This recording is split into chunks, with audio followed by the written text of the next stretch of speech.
The shattering of a peaceful day. The morning of October 15, 2020, began just like any other in the quiet suburbs of Atlanta, Georgia.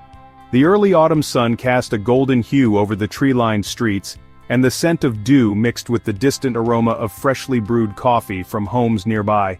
It was the kind of day where time seemed to slow down, where the rhythms of everyday life lulled everyone into a false sense of security. Dogs barked at mail carriers, joggers with earbuds passed by with rhythmic strides, children hopped off yellow school buses, their backpacks slapping against their backs as they hurried inside. For Brian Carter, a sanitation worker assigned to Route 27, Thursdays were routine. He had driven that route nearly every week for 6 years, navigating the familiar streets and alleys with the kind of confidence that comes with repetition. Over time, he had memorized the quirks of the neighborhood. The elderly woman who always ran out with a bag of trash at the last second, the rowdy teenagers whose yard was perpetually littered with soda cans, and the peculiar young man on Elmwood Avenue who never left his porch but always waved enthusiastically. Nothing out of the ordinary. But as his garbage truck made the turn onto Sycamore Lane, something caught Brian's eye just before he activated the truck's hydraulic lift. Set slightly off from the curb, near a shoulder of overgrown grass, was an oversized black trash bag, a bag that looked heavier and lumpier than anything he'd seen before. It wasn't uncommon to find strange things in the trash, but there was something about this bag that made him pause. Was it the way the morning light shimmered eerily on the taut plastic surface? Or the faint metallic smell that seemed out of place amidst the usual odors of rot and decay? Whatever it was, curiosity got the better of him. With a sigh, he stepped off the truck and walked toward the bag. His boots crunched against scattered fallen leaves, the sound oddly loud in the stillness of the suburban morning. "Damn people can't even tie their trash properly," he muttered under his breath as he bent down to grab the bag, expecting it to be filled with food scraps or yard waste. But when he lifted the bag, the weight didn't feel right. It wasn't the loose heaviness of garbage, it was dense, unmoving, almost solid. There was resistance as he adjusted his grip and something hard shifted inside. His brow furrowed. A cold sensation started crawling up his spine, a quiet little warning whispering at the edge of his thoughts. "Let's check this out," he murmured to himself, yanking at the bag's knot. His hands felt the sticky sensation of, was that blood? The knot was poorly tied, and with a strong tug the bag ripped open, sending its macabre contents spilling onto the asphalt. At first it didn't compute. His mind struggled to make sense of what he was seeing. Red-tinted flesh, pale and disjointed, pieces of what looked like human limbs. An arm, a foot, and a partial torso tumbled onto the pavement, staring back at him like grotesque puzzle pieces waiting to be assembled. A sharp, iron-like stench hit him full force, and his instincts kicked in before his logic could catch up. "Oh my God," Brian stammered, stumbling backward so quickly he nearly tripped over his own feet. His breath caught in his throat as panic set in. Shaking hands reached for the radio clipped to his vest. He struggled to process his words, his voice trembling as he reported the grisly discovery. Within minutes, police cruisers and forensic vans swarmed Sycamore Lane, their flashing blue and red lights piercing the idyllic facade of the quiet street. Yellow caution tape soon cordoned off the area, and curious neighbors peered from behind their curtains or stepped onto their porches, whispering to one another about what could have possibly happened. The peace that once defined the neighborhood was overshadowed by a sense of dread, as though an invisible shadow had crept in, staining everything it touched. Unbeknownst to Brian, this horrifying discovery would serve as the first thread in unraveling a sinister web of deception, calculated violence, and cold-hearted brutality, a case that would leave Atlanta shaken and haunted for years to come. A horrifying discovery. The crime scene on Sycamore Lane, though contained by yellow caution tape and heavily patrolled by police officers, was marked by an unsettling stillness.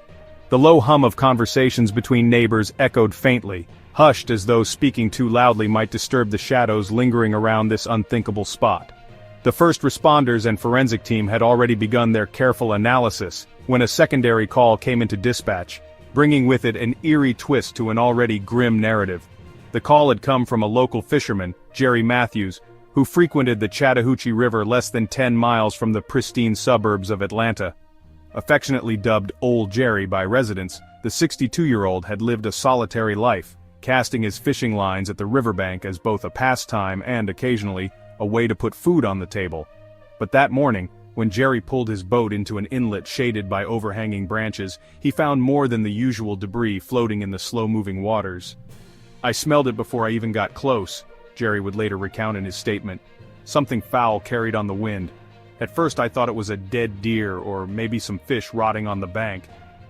But as his boat drew near, bobbing with the gentle rhythm of the river, he saw the unmistakable glimmer of black plastic snagged against a tangle of driftwood.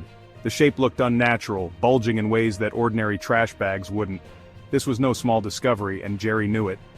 He brought his boat to a halt and leaned cautiously over the edge. His hands fumbled with his binoculars.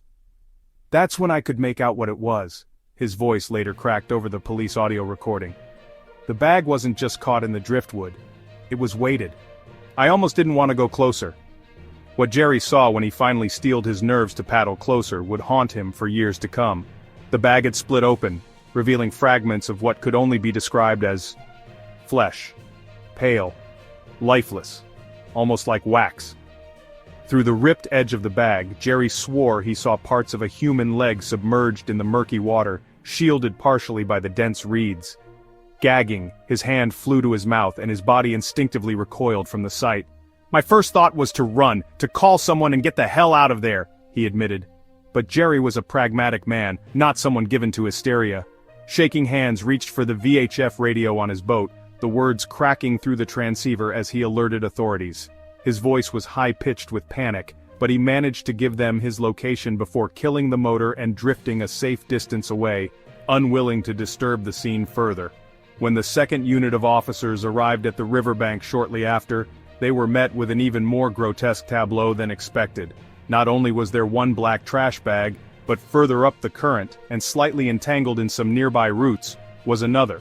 This second bag floated half-empty, the force of drifting water having torn it apart, leaving an exposed mess of damp bloody rags, and what appeared to be dismembered parts pushed against the reeds.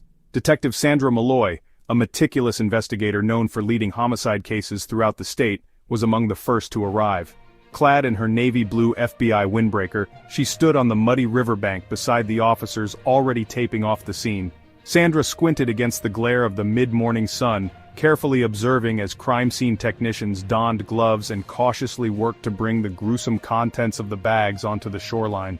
"I don't know what sick monster could have done this," one officer mumbled, still gripping the bile threatening to rise in his own throat.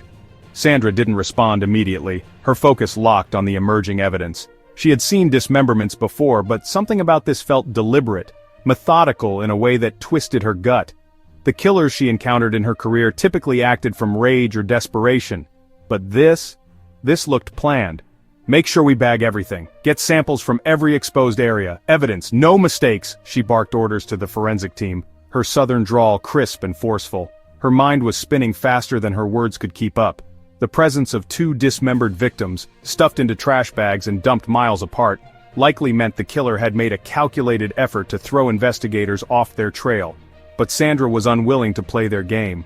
More evidence, however, began to surface as divers searched the surrounding waters over the next 24 hours.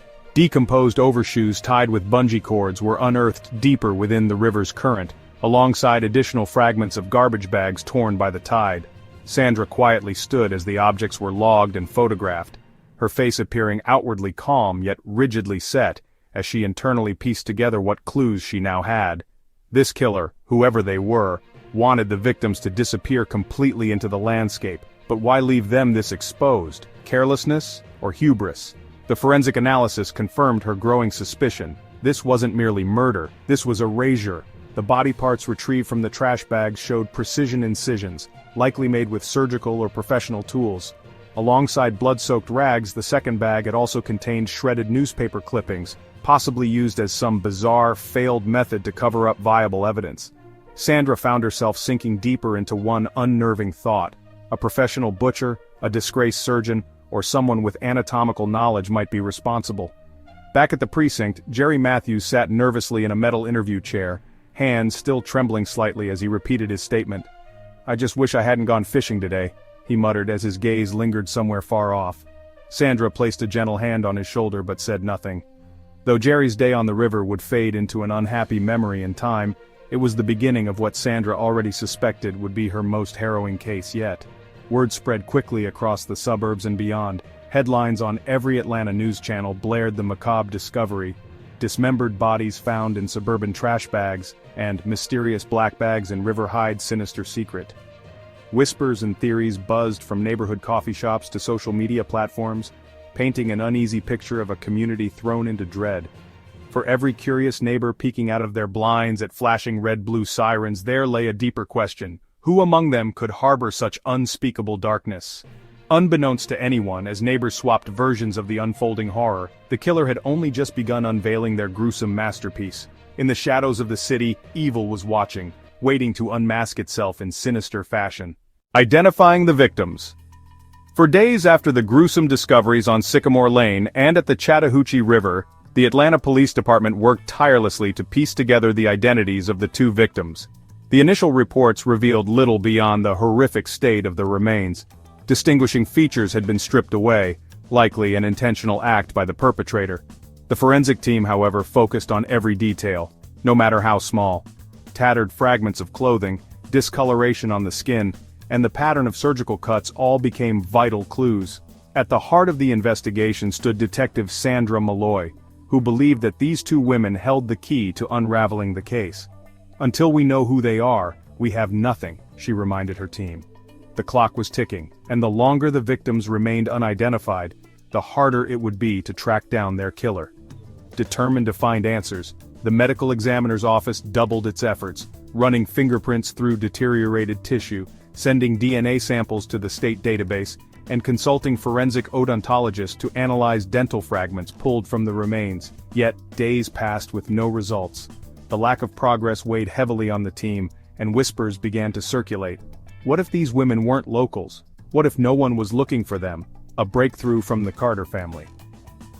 On October 20th, 5 days after the first bag was discovered, the investigation shifted when a routine inquiry turned into a revelation. Detectives had begun canvassing neighborhoods, asking whether anyone could account for missing friends or family members. They'd spoken to dozens of residents without finding anything significant, until they knocked on the door of Judith Carter. Judith was a single mother in her late 40s, with tired eyes and graying hair tied back in a practical ponytail. When the detectives asked if anyone she knew had been missing recently, her face changed. A sharp veil of worry fled over her expression. She hesitated before answering. "My daughters," she said finally, her throat tightening. "Chelsea and Emily. They've been gone for over a month now." Her voice wavered with restrained emotion. It was clear from the fatigue etched into her face that she had replayed this scenario countless times in her head. I reported it weeks ago, but they told me to be patient." Tears welled in her eyes. "Please. Did you find them?" Judith explained what had happened the last time she'd seen her daughters. It was a Sunday afternoon, September 8th. Chelsea, 19, the older of the two, had offered to walk down to the corner convenience store with Emily, the quieter 16-year-old. They joked about buying candy and promised Judith they'd be back by dinner, but dinner came and went and the streetlights buzzed on, casting eerie glows across the front yard. The girls never returned. Judith had walked the streets until her feet bled, fighting rising panic as she called their names into the night. "I knew something was wrong," she said, her voice trembling. "They would never just disappear." The forensic confirmation. After gathering Judith's statement, detectives requested DNA samples, strands of Judith's hair and well-worn toothbrushes belonging to her daughters. Inside the lab, technicians worked in tense silence, putting the samples through rapid sequencing to cross-compare against the remains found at the two crime scenes. Hours passed as machines hummed and computers crunched genetic codes.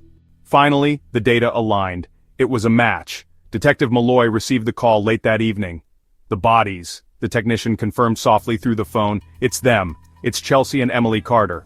Sandra's heart sank. She had done this countless times, contacting next of kin to deliver unbearable news, but this never got easier. That night she sat in her car outside the Carter family's modest home, rehearsing what she would say. The flicker of a television shone through a thin curtain, a sign that Judith was likely sitting alone, waiting for news, clinging to fragile hope. When Sandra knocked, Judith appeared at the door almost instantly. Her hands gripped the handle tightly, as though bracing herself for what was to come. Sandra began gently. "Miss Carter, we've identified the bodies we found last week."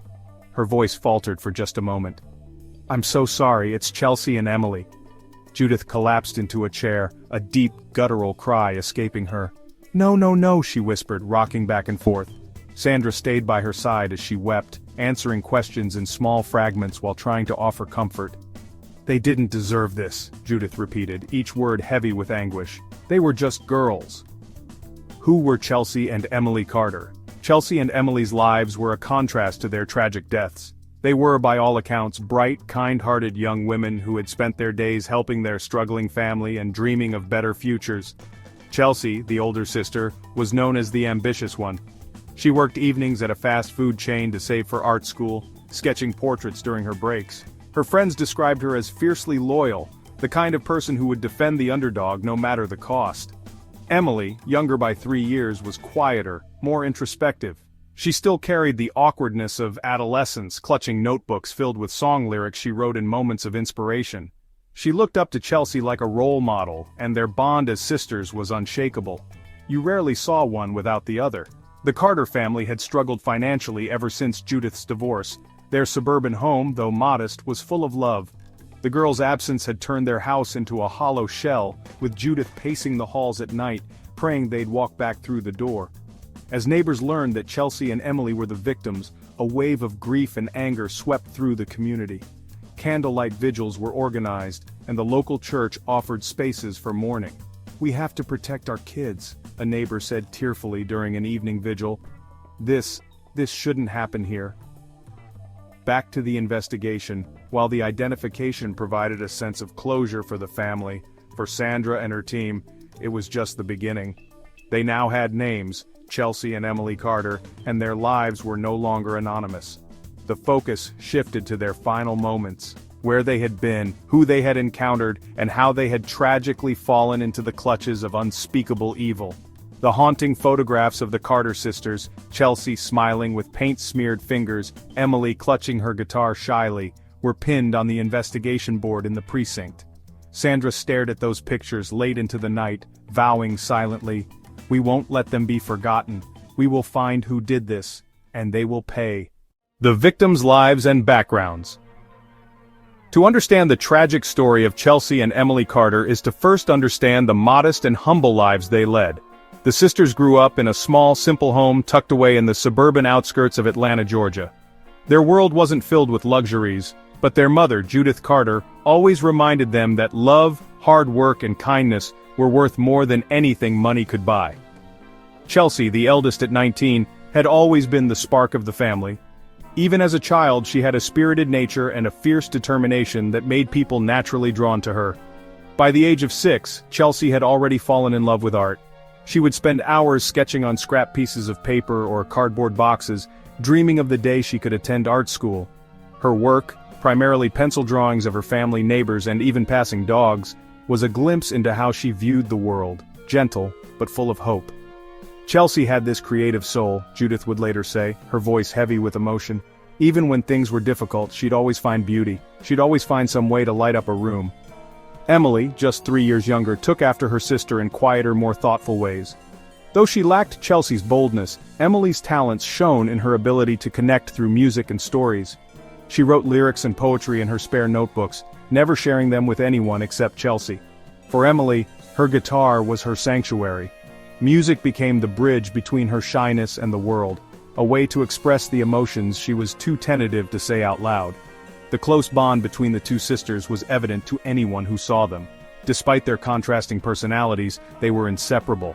Emily often joked that Chelsea was her shield, her protector in a world that often felt overwhelming. Chelsea in turn adored her little sister, who she claimed was the wisest person in their family. "If Chelsea had dreams of leaving here to conquer the world," a family friend once remarked, "Emily was the anchor. She was the soft heartbeat that kept everyone together." But life wasn't easy for the Carter sisters. After their father abandoned the family 5 years earlier, money had been tight. Judith juggled multiple jobs, taking whatever work came her way, cleaning houses, working retail shifts that stretched into the night, and even babysitting for the wealthier families nearby. Her hands were often cracked and calloused from overwork, but she never complained. She wanted her daughters to have everything she missed out on in life. Chelsea, seeing her mother's relentless struggle, took on a job at a local fast food restaurant at the age of 16. The hours were grueling. closing shifts that often kept her out until midnight, but Chelsea rarely complained. She stashed most of her earnings in a shoebox tucked under her bed, saving up for what she called her big break. It wasn't until after her death that Judith would find one of Chelsea's sketches tucked into the shoebox, alongside her savings. In the drawing, Chelsea had sketched herself standing in front of an art studio, a name plaque reading Chelsea Carter, artist. Emily, meanwhile, focused on school and spent her downtime helping around the house. Despite often being quiet when she spoke, it carried weight. Teachers adored her introspection and maturity beyond her years. At just 16, Emily already knew she wanted to be a songwriter. In the notebook she carried everywhere, she drafted lyrics about love, family, and heartbreak, though her favorite subjects were the ordinary moments, things like chasing sunsets or walking home under a rainstorm. "If I could write one song people remember," she once told Chelsea, "then all of this will feel worth it." Christmases at the Carter household were sparse. Gifts were usually simple things like sweaters from thrift stores or handmade cards. But Chelsea and Emily always found ways to make those moments joyful. During a particularly bad winter when their heater broke down, the power cut out for 2 days. Judith sat bundled on the couch, shivering when Chelsea grabbed a flashlight and Emily picked up her guitar. For hours they sang together, everything from Elvis Presley classics to Chelsea's own made-up songs. Laughter echoed in the dim living room as their voices warmed what the heater couldn't. Judith still called that winter the best Christmas we ever had. Despite their struggles, the sisters never laid blame at their mother's feet. Instead, they were determined to help lift the family out of poverty. That determination became especially evident earlier in January, when Chelsea and Emily devised a small scheme of their own. They had asked their mother if they could make money over the weekends, not through odd jobs this time but by selling handmade bracelets and small crafts. Judith reluctantly agreed, knowing her daughters had inherited her hard work and dedication. For months, Chelsea and Emily would wake up before dawn on Saturdays, bundling up against the chill, and head out to makeshift street-side stalls. They set up their folding table at the local flea market, strung with colorful bracelets and little wooden carvings they made out of scraps. Every dollar they earned went straight to helping their mother pay bills, though they sometimes treated themselves to ice cream as a rare indulgence. The shadows creeping in. In the weeks leading up to their disappearance, something about the dynamic shifted. Judith noticed an unease in Chelsea, though her daughter refused to admit it outright. She said it was nothing, Judith recalled, but I could tell something was on her mind. She kept looking over her shoulder like she was nervous about being followed. Emily also seemed quieter than usual, her guitar often resting untouched in the corner of her room. There were moments when she'd sit at the window, peering outside, her notebook clasped tightly in her hands. It was as if both sisters were carrying a burden they didn't want anyone else to know about. Judith brushed it off, convincing herself it was just teenage worry. She'd regret that thought for the rest of her life. The day they vanished, Chelsea had acted particularly energetic, as though she were trying to shake off the weight of an invisible cloud. Emily, on the other hand, seemed reluctant to leave the house that afternoon. When Judith asked if everything was okay, Emily only smiled faintly and said, "We'll be back in no time, Mom." But they didn't come back. A heartbreaking legacy. Through their deaths, Chelsea and Emily left behind more than grieving family and friends. They left behind questions and reminders of the fragility of life.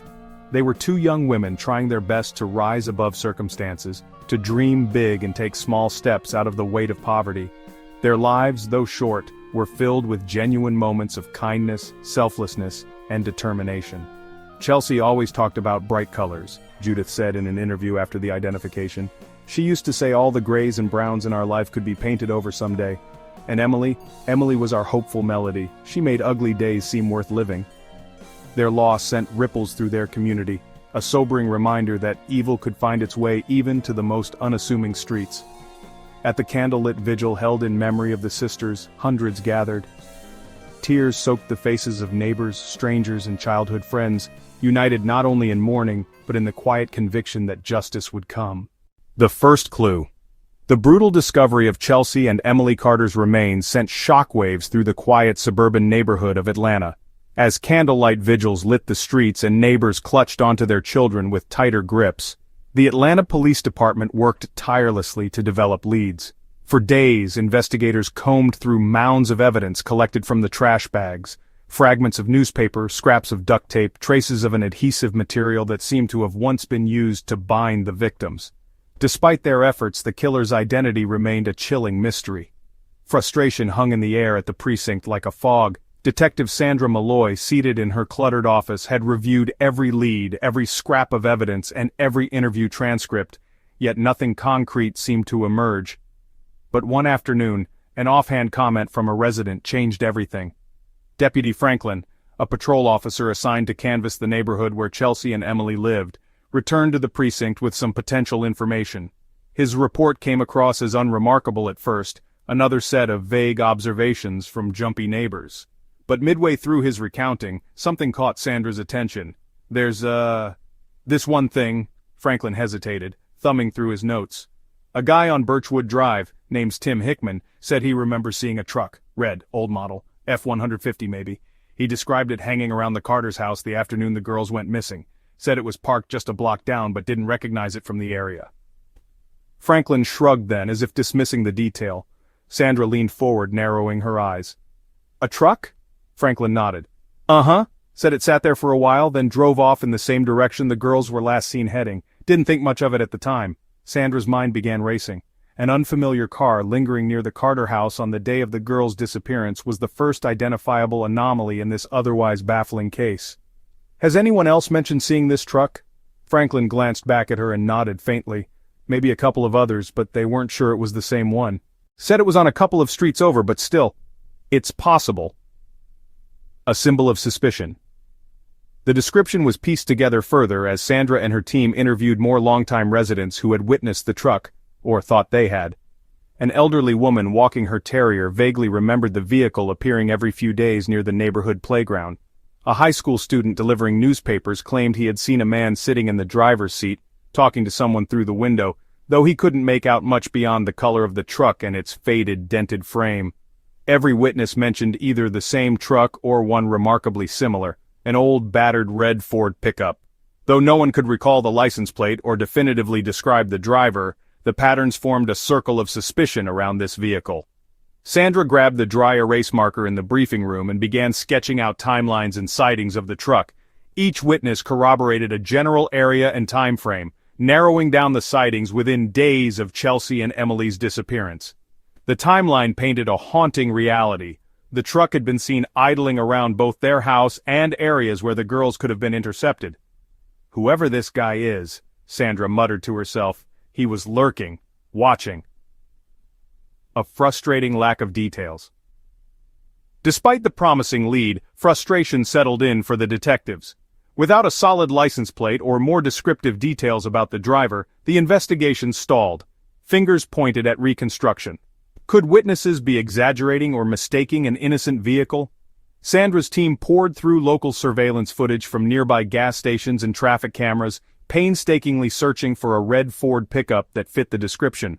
The department also turned to nearby dealerships and repair shops, hoping one of them might have records or logs of a similar vehicle recently serviced. But even as databases churned through results and witnesses were re-interviewed, finding a single beaten-up Ford in the greater Atlanta metro felt like finding a needle in a haystack. Sandra gritted her teeth when Franklin's updated memo landed on her desk later that week. No further details about the driver or sightings of the truck had surfaced. Then, as if mocking the team's exhaustive efforts, one chilling new piece of information emerged. In two of the neighborhoods where the truck had been spotted, children had also reported seeing a creepy man asking for directions or offering free candy. While no concrete crimes had been linked to the reports, it was an ominous piece of the puzzle that made Sandra's jaw tighten. The breakthrough. Late one night in the cluttered briefing room, Sandra riffled through the mountain of papers her team had compiled. It was close to midnight and the precinct's lights had dimmed aside from the pale glow streaming from her desk lamp. Franklin left sticky notes on several suspect vehicles they'd flagged from their initial analysis, each one offering a sliver of hope. But it was an entry scrawled on the corner of Franklin's final page that drew her to pause. Neighbor Steve mentioned Scott Reed, a loner most people didn't engage with, drives a red truck but keeps to himself mostly. At first glance, this seemed like any other inconclusive neighborhood anecdote, but something about the name gnawed at Sandra's sleep-deprived mind. A background check on Scott Reed revealed troubling details. He was a man with a past, a petty criminal history littered with drug infractions, and a child endangerment conviction from over a decade ago.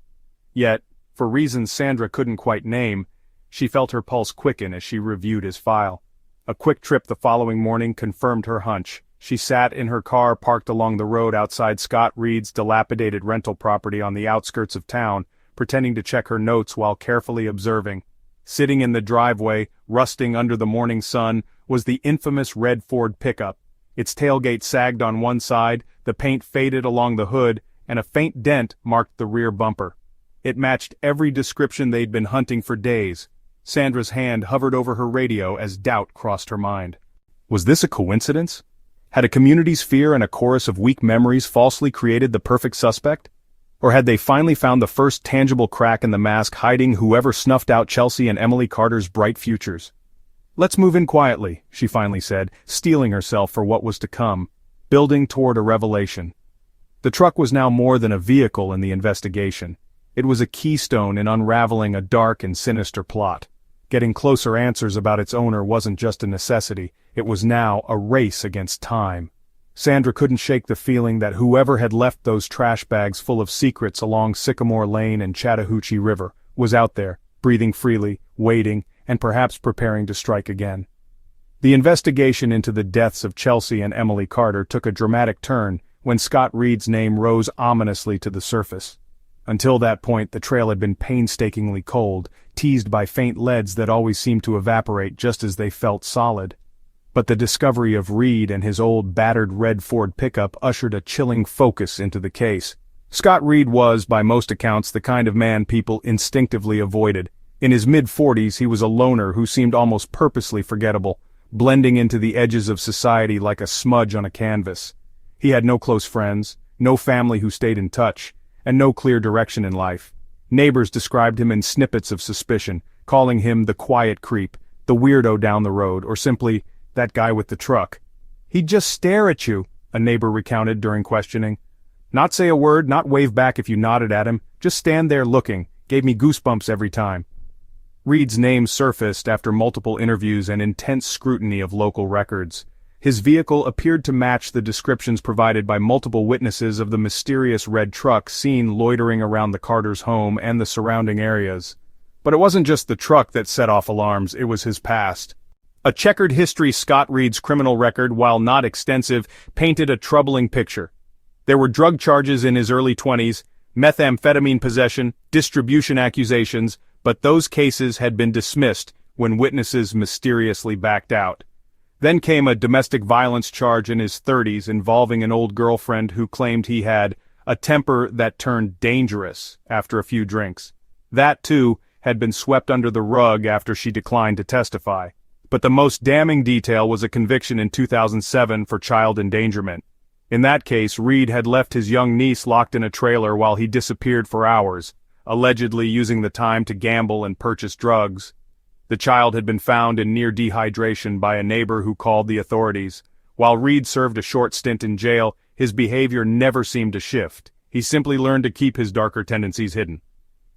After his release in 2017, Scott kept to himself. He moved between low-paying gigs, warehouse work here, truck driving there, before finally settling in a dilapidated rental property on the southern edge of the county.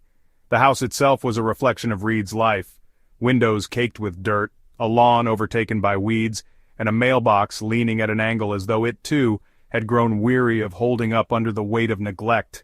He was the kind of man you didn't feel sorry for, one officer later remarked.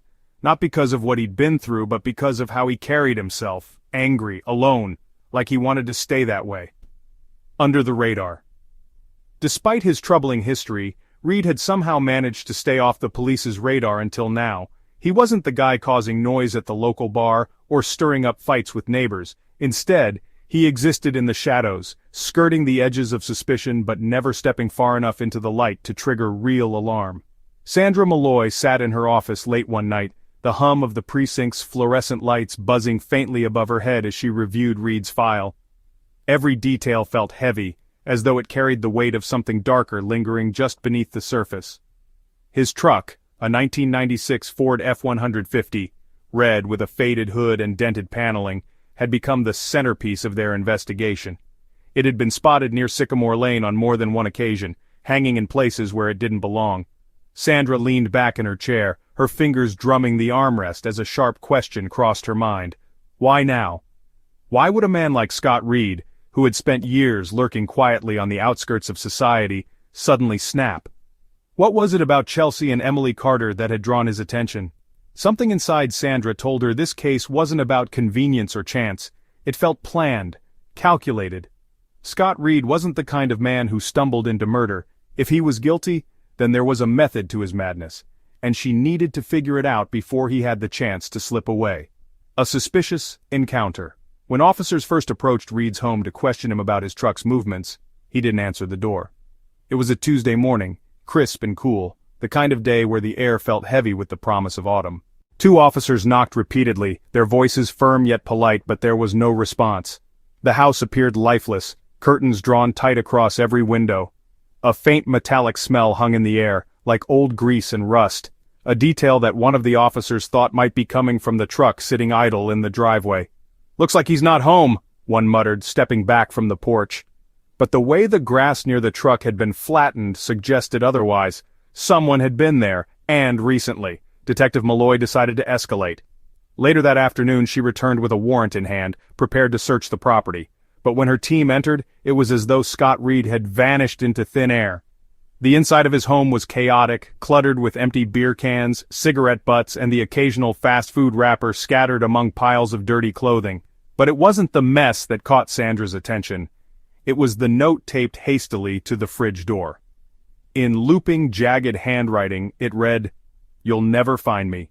The search intensifies." The discovery of the note turned the simmering investigation into a boiling hunt for a man now officially on the run. Scott Reed wasn't just a person of interest anymore, he was quickly escalating into a prime suspect in the murder of Chelsea and Emily Carter. The search for Reed became a statewide effort, pulling in resources from neighboring counties and even attracting the attention of the FBI. His name and vehicle were added to every major watch list, his face plastered across news channels and social media platforms with a warning to the public. Scott Reed was believed to be armed and dangerous, his sudden disappearance making him all the more suspicious. Sandra worked through sleepless nights, her thoughts consumed by the case. There were too many questions and too few answers. How had Scott chosen his victims? Had he been stalking them? And perhaps most troubling of all, if he'd done this once, would he do it again? Despite the urgency, weeks passed with no sign of Reed. His disappearance only deepened the mystery, leaving detectives with an uneasy absence where answers should have been. The predator's shadow. For Sandra, tracking Scott Reed wasn't just about solving a case, it was about preventing the unthinkable from happening again. The more she dug into his life, the more she was certain that Chelsea and Emily Carter weren't his first victims. "There's a pattern here," she told her team during one of their late-night strategy meetings. "We just haven't found it yet. Scott Reed didn't wake up one day and decide to do this. He's been building toward it. We need to find out how far back these scars go before he has the chance to make any more." Sandra's words hung heavy in the room. Outside, the city carried on, blissfully unaware of the darkness threading itself into the fabric of their community. But for Sandra and her team, the weight of it all felt suffocating. Somewhere out there, Scott Reed was watching, waiting, a predator hidden in the shadows ready to move again. The dark past of the killer. To understand the monster Scott Reed became is to delve into the complicated, deeply unsettling web of his past. Decades before Chelsea and Emily Carter crossed his path, Scott's darkness had already been festering, hidden beneath a deceptively quiet exterior. A deeper dive into his life revealed a disturbing timeline, one marked by trauma, rage, isolation, and a growing proclivity for violence that many believed would go unchecked forever. Scott Reed wasn't always that guy with the truck or the loner no one wanted to talk to. He was once a young boy, seemingly like any other born in a small town in southern Alabama to Charles and Miriam Reed. If neighbors were to tell the story of his early years, they would describe a quiet child with big blue eyes and a demeanor that was just a little off. He wasn't loud or rowdy like the other boys, an elderly neighbor Donna McAllister later recounted when police tied him to the horrific crime, but there was something in the way he'd stare at people like he was dissecting you in his head. Even as a small boy, it gave me chills. A broken foundation. Scott's home life, however, was far from ordinary. Charles Reed, his father, was an authoritarian figure with a volatile temper that he routinely unleashed on his family. Scott grew up watching his mother endure years of physical and emotional abuse. Miriam often bore fresh bruises and split lips, explaining them away with feeble excuses when confronted by neighbors. Scott's earliest memories likely involved the sounds of slammed cabinets, broken dishes, and the sharp sting of his father's belt. Charles was the kind of man who didn't need much of a reason to lose his temper, a former co-worker of his father stated, shaking his head. A wrong word, a bad day at work, Miriam or that poor boy Scott always ended up paying the price. By the time Scott was 8, the abuse had escalated. It wasn't just his mother in Charles's crosshairs anymore, it was Scott himself. That was when the shift began, the moment darkness seemed to seep into him. He stopped going outside to play with the neighborhood kids, he stopped talking in school. Instead, the boy had become a shell, retreating inward to escape the chaos of his household.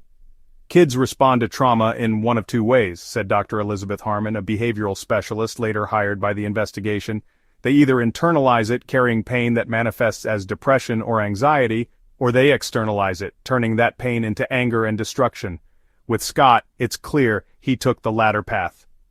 A troubling youth. Scott's teenage years brutalized any chance of him becoming a stable adult. At 15, his father left the family home for good, abandoning Miriam and her son with nothing but unpaid bills and empty beer cans. Some might say this should have been a blessing. It meant the end of the physical violence. But for Scott, it marked the beginning of something far worse, neglect and isolation.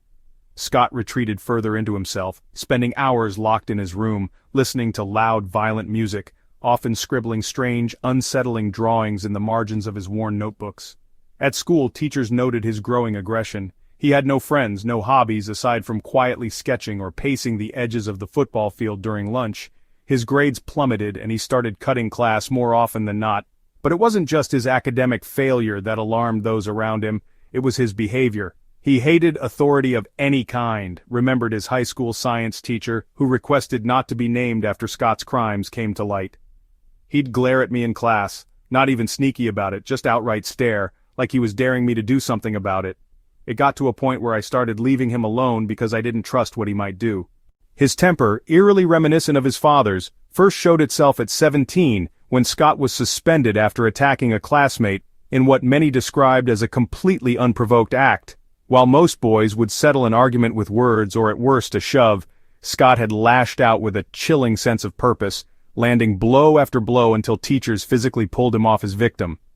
The incident made local headlines when it was revealed that Scott had broken the boy's nose and knocked out 2 of his teeth. He was briefly sent to a juvenile detention center before being released back to Miriam's care. But by then, the damage was done. Whatever moral compass Scott might have once had seemed to vanish completely in the aftermath. Criminal beginnings. By his early 20s, Scott had fully embraced the darker path laid before him. After leaving high school without a diploma, he wandered aimlessly between dead-end jobs, drinking heavily to dull whatever resentment lingered inside him. He'd pick fights in bars, run small scams on coworkers, and was even rumored to have stolen tools from construction sites where he briefly worked. His first real run-in with the law came at 23, when he was arrested for methamphetamine possession. Though he swore it was a one-time thing when questioned by officers, it became clear that Scott's drug use was more than just an experiment, it was an escape. It was like he didn't care about the consequences anymore, said a former drinking buddy. He'd get caught with drugs, big deal, he'd lose a job, whatever. The guy just didn't have anything to lose, and I think he liked being reminded of that. By the late 2000s, his pattern of reckless behavior escalated when he was convicted of child endangerment. This time, the circumstances were unforgivable. His niece, just 4 years old at the time, was found abandoned in his sweltering trailer after he left her there to buy drugs from a dealer an hour away. The child was hospitalized for dehydration, narrowly escaping serious harm. Reed served 3 years in prison for the crime, though many argued even that sentence was too lenient. The perfect storm. When Scott was released from prison in 2017, he returned to society not as a rehabilitated man but as someone more withdrawn and angry than ever. Neighbors at his new residence on the outskirts of Atlanta recalled his erratic behavior. He was the man who refused to make eye contact, the man who never replied to a friendly hello on the street. He kept to himself, avoided small-town gatherings, and seemed to grow closer only to his truck, a faded red Ford F-150 that became as much a part of his identity as the scowling expression he wore on his face. He'd park that rust bucket in the middle of the lot and just sit there for hours, said a local convenience store clerk. Most folks thought he was just weird, but now I see how dangerous he was. Despite his eerie presence, no one could have predicted the atrocities to come. Reed's crimes were not born of a sudden snap or momentary rage. They were a culmination of years, decades even, of brokenness, anger, and a need to hurt others as deeply as he had been hurt. The growing file on Scott Reed painted a chilling image of a man shaped by violence and isolation, a man who had slowly severed every connection that might have held him back from spiraling into darkness. To Detective Sandra Malloy, it became painfully clear. This wasn't just a bad man, or even a dangerous one. Scott was a predator whose dark past had finally exploded into an unspeakable present. For Sandra, one thought lingered as she studied his haunted history. If they didn't catch him soon, there would undoubtedly be more victims. A grueling manhunt. The discovery of Scott Reed's chilling note, "You'll never find me," marked a turning point in the investigation. Up until that moment, Reed had been a suspect, an elusive shadow that the detectives were meticulously piecing together. But now, with his house abandoned, his worn tracks covered, and an enraging taunt left taped to a fridge door, Reed had transformed into something else, a fugitive. For Detective Sandra Malloy, the hunt for Reed was no longer just about bringing justice for Chelsea and Emily Carter. It was about stopping a man she was certain would kill again. "This isn't someone who's going to stop," she had told her team during an emergency briefing that same afternoon. "If he's running, it means he knows we're closing in, and if we don't catch him soon, there'll be more bodies."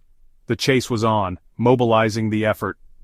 Within hours of discovering that Reed had fled, law enforcement launched a comprehensive manhunt that would stretch across county lines, inundate nearby law enforcement agencies, and eventually pull in federal resources. His face and the description of his faded red Ford F-150 were plastered across news broadcasts, Amber Alert-style banners on interstate billboards and social media. A hotline dedicated to tips about his whereabouts lit up almost instantly. "Scott Reed is armed and dangerous," Malloy reminded the public during a late-night press conference. Her tone was measured and steady as she spoke into the flash of cameras, but inside, exhaustion and the weight of her words loomed heavy. "If you see him, do not approach. This man will do anything to avoid capture." She hoped he was still driving his worn-down truck. It was their best shot at catching him. But deep down, she feared Reed had already ditched the vehicle and vanished into anonymity. Men like him thrived in disappearing acts. Not long after the press conference, the FBI joined the effort, deploying field agents and specialists to aid the stretched-thin Atlanta Police Department. Helicopters circled forested areas on the outskirts of the city, while search dogs tracked potential paths near truck stops and abandoned lots. By now, Scott Reed wasn't just the focus of a city or state investigation, he was a national target, the trail of clues. While the internet buzzed with amateur theories and false sightings of Reed, Malloy's team worked around the clock to retrace his every move after he fled his property. They pored over gas station surveillance footage, toll booth receipts, and even traffic light cameras. One grainy shot caught Reed's truck pulling out of a convenience store parking lot in a rural stretch of Alabama, just over the state line, and it sent officers scrambling westward. Malloy kept a map of Reed's supposed route pinned up in her office, red lines zigzagging across multiple states as her team linked sightings and investigative leads, but everything about Reed's movements felt deliberate. He wasn't wandering aimlessly, leaving careless crumbs for them to find. He was being careful, too careful. "This isn't someone who's panicking," Malloy told her partner, Detective Brian Torres, during a late-night strategy meeting. "This is someone who's done this before. Maybe not running from us, but running from people. He's surviving because that's all he's ever known how to do." False leads and mounting frustrations. As the days turned into weeks, the hunt for Scott Reed became a media frenzy. Reporters camped outside Malloy's precinct, hungry for updates, while conspiracy theorists speculated wildly online about secret hideouts, accomplices, and even police corruption. Tips poured in at an overwhelming rate, from claims of sightings at strip malls to vague reports of an unknown drifter, matching Reed's description buying cigarettes at gas stations miles apart. Some leads felt promising but turned into nothing more than burned fuel during cross-state chases. One early morning, Alabama State Police cornered a red pickup truck at a campground in the heart of Mobile County, only to find an elderly man who had no connection to Reed. Another time, a motel clerk in Tennessee called in a suspicious guest with shaggy hair and no ID, only for agents to find a college dropout on his way to Colorado. For Malloy, every dead end felt personal. She had poured her life into tracking Reed, sacrificing sleep, family, and any shred of normalcy she might have had before the case. But the more time passed, the more Reed seemed to slip through her fingers. "What if he's just gone?" Torres muttered one evening after hours of fruitless work. His voice was low, defeated, but Malloy shot him a glare sharper than he expected. "He's not," she said firmly. "Men like him don't stop moving. He's out there, somewhere. We just haven't figured out where to look yet." A loner's hiding spots. As Malloy dug deeper into Reed's criminal past and behavioral profile, a chilling realization crystallized. Reed excelled at going unnoticed because that's precisely how he'd lived his entire life. He didn't need a big network of support, he didn't need fancy resources, he needed isolation. Searching his old haunts revealed fragments of his mindset. There was the small, rusted-out trailer in Alabama where he and his father once lived, a place left abandoned after his father had fled. It was barren now, but neighbors remembered seeing Reed there in the months before his crimes. There were storage units under fake names scattered across state lines, holding nothing more than oil-stained tools and crumpled receipts. And then, there were the endless stretches of backwoods and abandoned cabins where someone like Reed could vanish entirely. "These are his stomping grounds," Malloy muttered as her team studied the areas Reed seemed to hover around. "He doesn't belong in cities. He belongs where he can isolate himself, where no one asks any questions. Those are the places we need to focus on." A tip that changes everything. On the 32nd day of the manhunt, a break finally came. A truck stop cashier in Montgomery, Alabama called Malloy's hotline late one night, whispering into her phone, "I think I've seen him, the guy you've been looking for. He came through my line an hour ago," she said, her voice trembling but steady. "I didn't get a good look at his face, but he had shaggy hair, and I swear I saw him driving that red truck. He paid in cash and didn't say a word." Malloy's heart raced as she took down the information. The time matched perfectly, the location was feasible. And the behavior? It screamed Scott Reed. Armed with the tip, local deputies mobilized. Patrol units flooded the surrounding highways, hoping to catch sight of Reed before he slipped away again. All eyes were peeled, every officer alert for any sign of the battered Ford F-150. The chase narrows. By dawn, the faint whine of a helicopter echoed over the wooded highways leading out of Montgomery, its floodlights scanning the roads below. A passing patrol car, parked near a truck rest area, caught a glimpse of a fading red pickup turning onto a dirt path leading into the woods. For the first time in over a month, Malloy felt a flicker of hope. She was briefed immediately as officers zeroed in on the lead, and her voice was calm yet firm as she issued instructions. "Approach slowly," she said over the radio. "He's had weeks to plan. He won't go quietly." Into the shadows. As the search moved into the deep woods, every officer in the field understood the gravity of the situation. Reed's truck, now abandoned in a clearing, sat like a ghost from a nightmare. The air was thick with tension as officers moved cautiously, rifles drawn, into the still, foreboding forest. The hunt for Scott Reed wasn't a sprint. It was a marathon, one that tested every ounce of determination, patience, and strategy the team possessed. Deep in the woods, or hidden in the shadows of a quiet town, he was waiting, and Malloy was ready.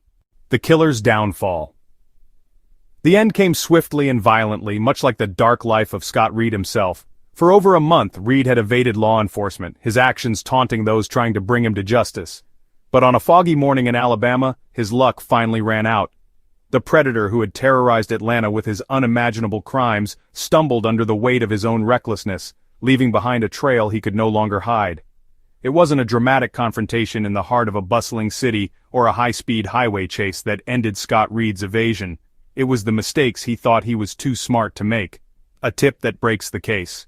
On the 38th day of the manhunt, Malloy's hotline received another trembling phone call. A farmer, John Beardsley, just off I-65 in rural Alabama, reported that he had seen a suspicious man walking along the edge of his property. "He didn't look right," Beardsley later described in his statement. "His clothes were dirty, his hair was matted, and he kept looking over his shoulder like the devil himself was chasing him. But that wasn't what caught my eye. He had this wildness about him, like an animal backed into a corner." Reed had abandoned his battered Ford F-150 days prior, realizing the vehicle had become an easy target. Instead, he'd been camping out in the thick woods surrounding northern Alabama, moving only under the cover of night. Hungry, dirty, and desperate, he mistakenly assumed he could scavenge food unnoticed from isolated properties like Beardsley's. But as he stumbled closer to an old barn on Beardsley's land, the farmer wasn't the only one watching. His German shepherd Duke barked fiercely in warning as Beardsley reached for his rifle and dialed the hotline. Malloy's heart raced as the dispatch details crackled over her police radio. Possible sighting, male suspect matching description, last seen heading southbound into dense woods. The location given was just 15 miles from where Reed's truck was recovered days earlier. "Let's move," she barked, her voice filled with an urgency her team hadn't heard since the manhunt began. Closing in. By mid-afternoon, the area was swarmed by law enforcement, local deputies, FBI agents, and officers from the Atlanta Task Force. Helicopters hovered above, their blades slicing the muggy southern air as trained K-9 units combed through the underbrush. Reed had managed to stay ahead of law enforcement for weeks, but his once calculated movements were now sloppy and frantic. Starvation and exhaustion had chipped away at his defenses. "Well, Scott," Malloy whispered to herself as she surveyed the search area, gripping the map tightly, "this is as far as you go." As the team tightened the perimeter, evidence of Reed's presence began to emerge. Abandoned food wrappers, makeshift sleeping spots, and a discarded set of muddy hiking boots, each discovery painted a clearer picture of a man unraveled. Malloy's instincts told her he wasn't far. "You don't leave your boots behind unless you're desperate," she said quietly to Detective Torres. His nod confirmed he was thinking the same thing. Reed wasn't planning another escape. He was cornered. The final showdown dusk settled uneasily over the woods, casting eerie shadows across the uneven ground. Officers moved carefully, rifles drawn, scanning for the slightest hint of movement.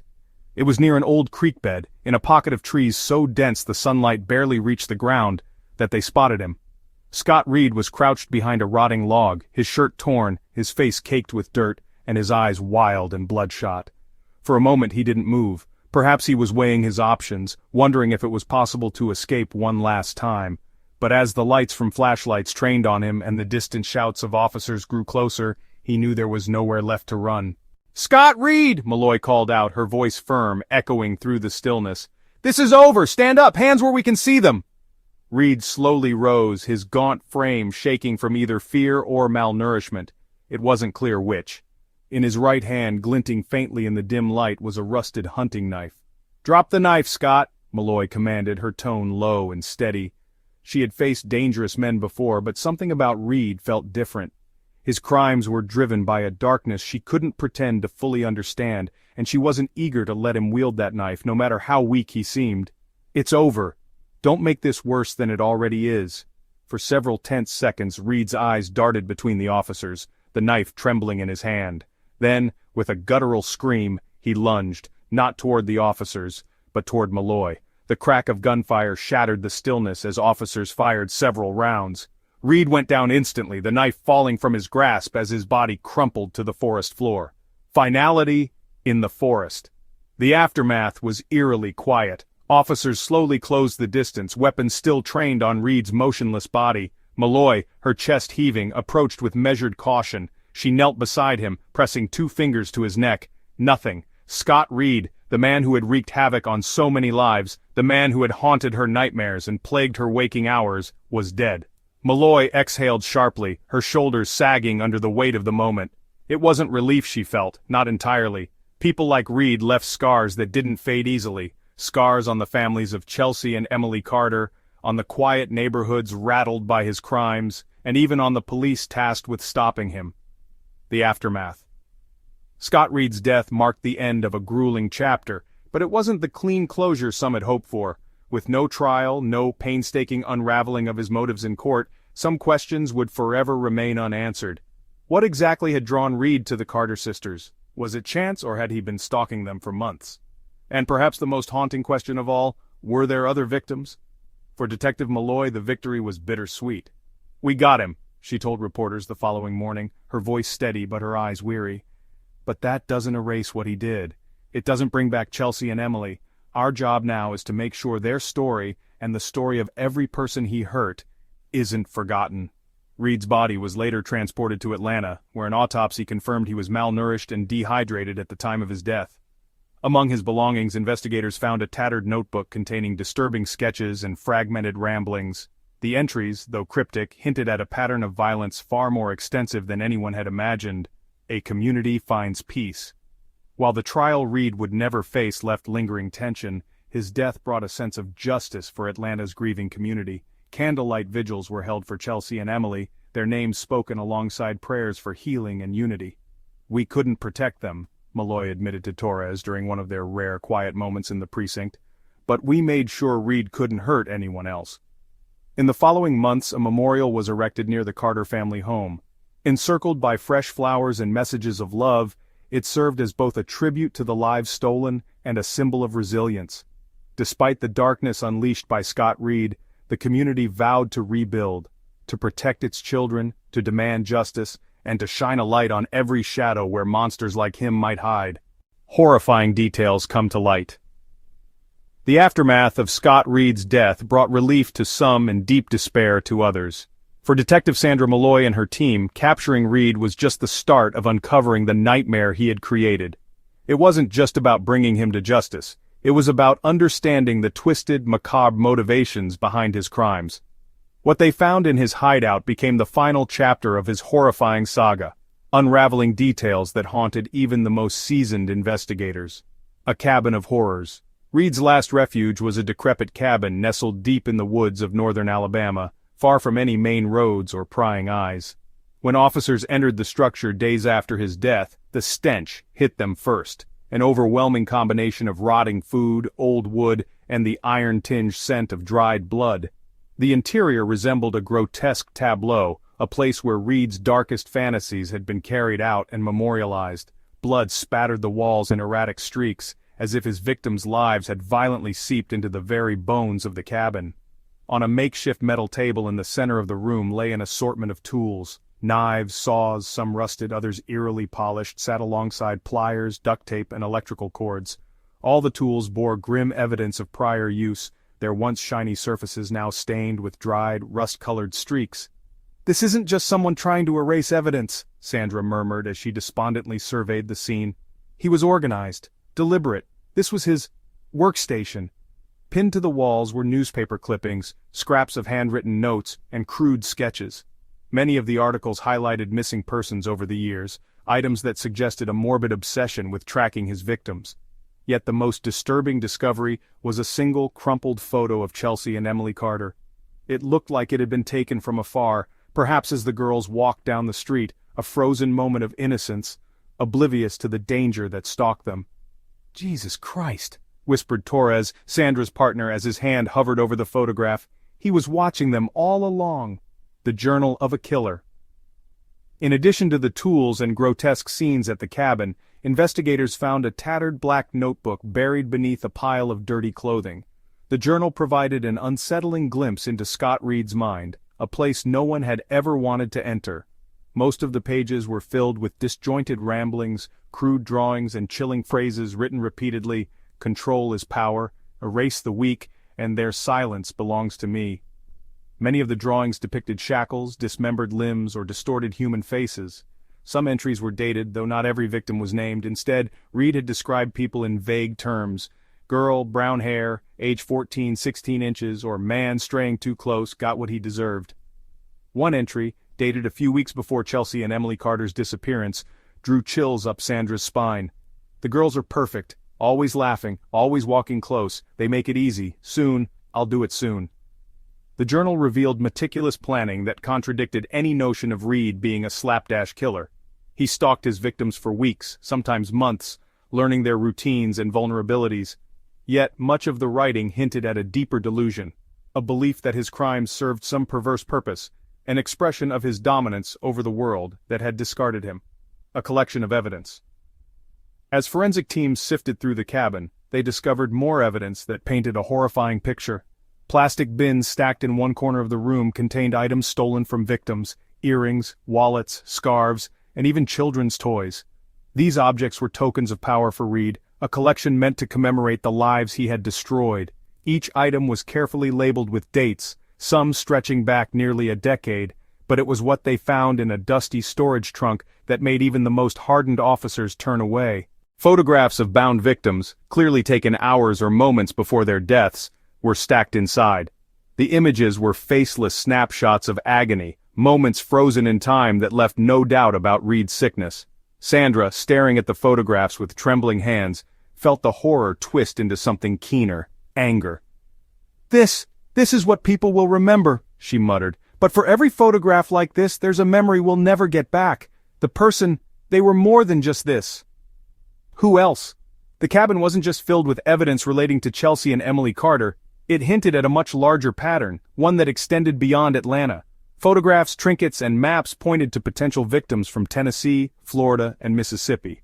Red dots marked on several maps suggested disposal sites, while annotated timelines indicated periods where Reed was likely stalking or hunting for new victims. "We may only be scratching the surface," Sandra confessed during a late-night meeting with the FBI agents assisting with the case. Her face was haggard, her voice tinged with frustration. "Every piece of evidence we find could lead to someone we didn't even know was missing." A cluster of photographs found under a loose floorboard highlighted young women with varying appearances and ages. Investigators struggled to identify all of them, even as several matched missing person reports filed years before. Torres ran a hand through his hair, his exhaustion plain. How many more families out there don't even know what happened to their daughters, to their sons? How many are still out there looking for people they'll never find? The ghosts he left behind. Outside the cabin, as law enforcement processed the troves of evidence inside, the woods carried an eerie stillness. It felt as if the shadows of Reed's victims lingered there, carried on the wind, whispering their truths to anyone who would listen. Forensics teams spent days cataloging and analyzing every detail, hoping to connect the dots that Reed had left deliberately incomplete. The DNA from the tools, fragmented notes referencing specific dates, and the personal belongings all suggested Reed's criminal history extended far beyond anyone's initial estimations. Though Chelsea and Emily Carter had been the catalyst for the hunt, Reed's dark legacy stretched back years, implicating him in crimes across multiple states and possibly dozens of lives. As this evidence came to light, Sandra couldn't ignore the gnawing question: could someone like Reed have had an accomplice? Or worse, are there others just like him still out there? A hard truth. The horrifying details uncovered at the cabin didn't just explain Scott Reed's actions, they exposed how far one man's evil could stretch. For every map dot, every trinket, and every photo, there was a story cut tragically short.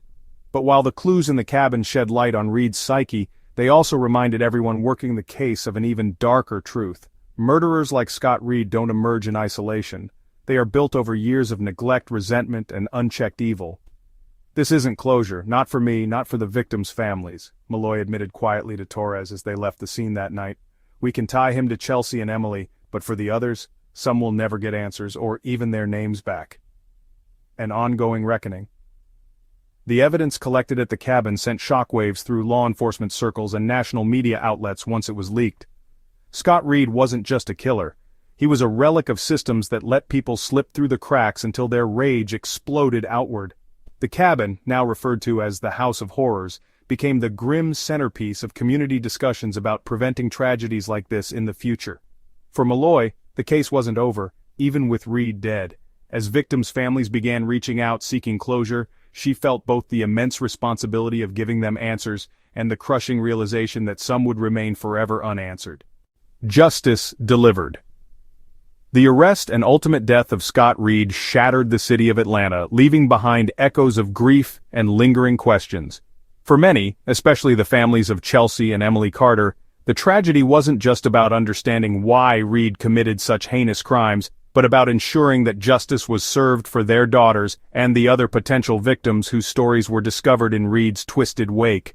Though he wouldn't face trial after his violent demise, the judicial system wasn't prepared to let Reed's crimes conclude without acknowledgement. What followed was a painstaking process to bring clarity, truth, and deserved recognition for the lives shattered by a man who operated in the darkest corners of society.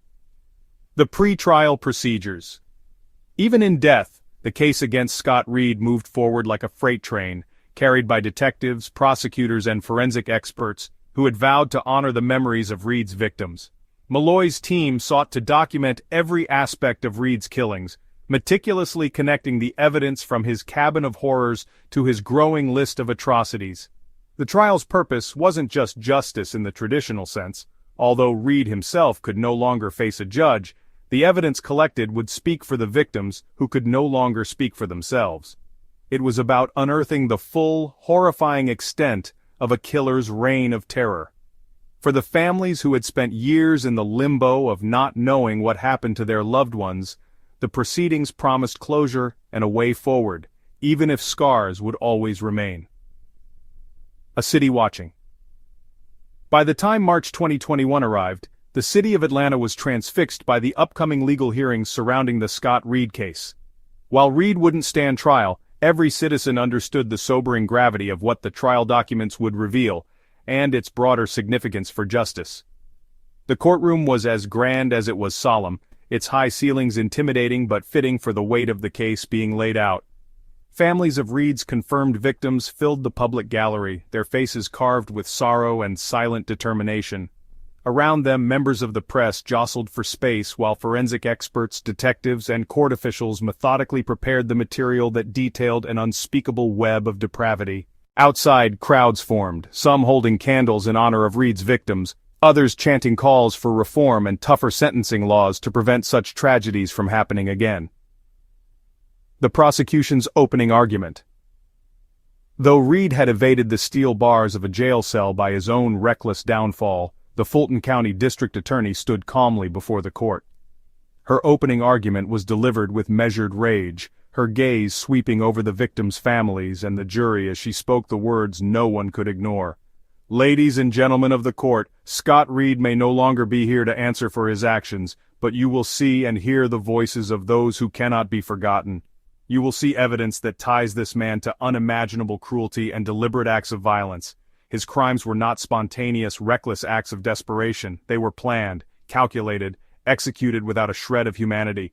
This case, Your Honor, is not simply about the man who is gone, it is about them, about those who suffered and the burden they now leave behind for the families, for this community, and for our justice system. We will prove, beyond any shadow of doubt, that Scott Reed took not only lives, but freedom, dignity, and safety."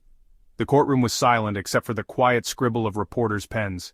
The words hung heavy in the room, cracking open old wounds for family members who clutched one another's hands and braced themselves for what was to follow. A mountain of evidence. The trial unfolded in vivid detail, reminding the world just how far Reed's crimes extended.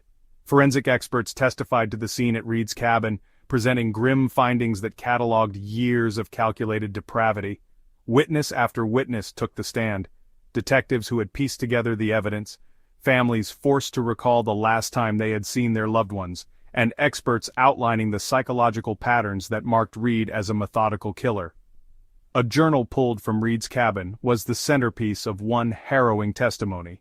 Its pages, filled with dark, unhinged ramblings, gave the jury a chilling glimpse into the disturbing mindset of the man who had stalked innocent victims for sport. Scott Reed didn't just deny these victims their lives, one forensic analyst explained. He stripped them of every opportunity, robbed them of their future, and left behind a legacy of fear. Each piece of evidence, the bloodied tools, photographs, maps, was presented with precision, creating a mosaic of Reed's twisted existence. The jury sat pale-faced and grim as they watched video footage of Reed's property, images of blood-stained walls and chilling recordings of his last movements leading up to his escape. Victims' families speak. Perhaps the most emotional moments in the courtroom came when the families of Reed's confirmed victims were allowed to address the court. Judith Carter, mother of Chelsea and Emily, stood before the room with shaking hands but an unwavering voice. Her grief was palpable, haunting, yet dignified. "My daughters," she began, pausing to steady herself, "were bright, beautiful, and full of plans. Chelsea dreamed of being an artist. Emily wanted to write music. Their lives weren't just stolen, they were taken in the most horrific way I could ever imagine. And for what? Because one man decided their light was too bright for this world?" Her voice cracked and tears spilled freely down her face as she continued. "They were mine, and now they're gone. All I ask is that this court, this community, remember them not for what happened, but for who they were. My girls deserve to matter more than their deaths." Across the courtroom, other family members nodded, some too overcome with grief to lift their heads, a landmark verdict. Although Scott Reed would never face sentencing, the verdict on his prolific crime served as a symbolic closure for many. The court formally ruled that Reed's actions constituted aggravated murder, kidnapping, and crimes against humanity, a ruling aimed to forever etch the truth of his misdeeds into public record. To a crowded room holding its breath, the judge delivered the final words: "Scott Reed is deceased, but his crimes must bear the weight of justice. Let the memory of his victims and the evidence of his wrongdoing serve as a permanent reminder that evil cannot and will not escape accountability in this court or any other." Though no punishment could physically touch him, the declaration echoed the sentiment of his victims' families. His name would forever be synonymous with the horror he caused, and his actions would never be hidden in the folds of history. The community heals. Outside the courthouse, a crowd gathered for vigil services while the Carters and other families clutched candles, standing shoulder to shoulder with their neighbors. A unified voice called for remembrance. "I didn't lose a family member," one Atlanta resident told reporters, her voice trembling with raw emotion. "But we're all connected, and this trial, it wasn't just about Chelsea and Emily. It's about every person who's ever been failed by someone like Scott Reed." The trial became a rallying cry for justice reform and for vigilance, not just in Atlanta, but across America. Schools instituted new programs on community safety, and investigative resources were dedicated nationwide to preventing another individual like Reed from slipping under the radar. Light after darkness. Though the scars of Reed's crimes would linger for years, the case left behind glimmers of hope, a reminder that even in the darkest tragedies, there is a strength that binds communities together. Chelsea and Emily Carter, along with every other victim Reed had claimed, would not be forgotten. For Sandra Malloy and her team, the moment was bittersweet. Malloy stood outside the courthouse watching as balloons were released into the sky in remembrance of the lost. For the first time in months she allowed herself a deep breath of relief. "We did it," Torres whispered beside her. She nodded solemnly. "We didn't just get him. We reminded people that no one, not even the darkest shadows, can escape the truth." Justice had been delivered, not blood for blood, but through the certainty that Scott Reed's evil had been met with unyielding defiance. A costly reminder. The Scott Reed case did more than terrify a city. It forced Atlanta and the surrounding communities to look inward, to confront the gaps and failures that allowed a deranged killer to go unnoticed for so long.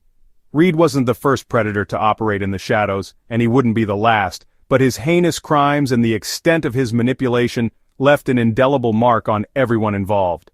From law enforcement and policymakers to families and neighbors, Reed's case wasn't just a tragedy, it was a wake-up call, a reminder of what happens when signs are ignored, systems fail, and vigilance falls short. The failure to see the warning signs.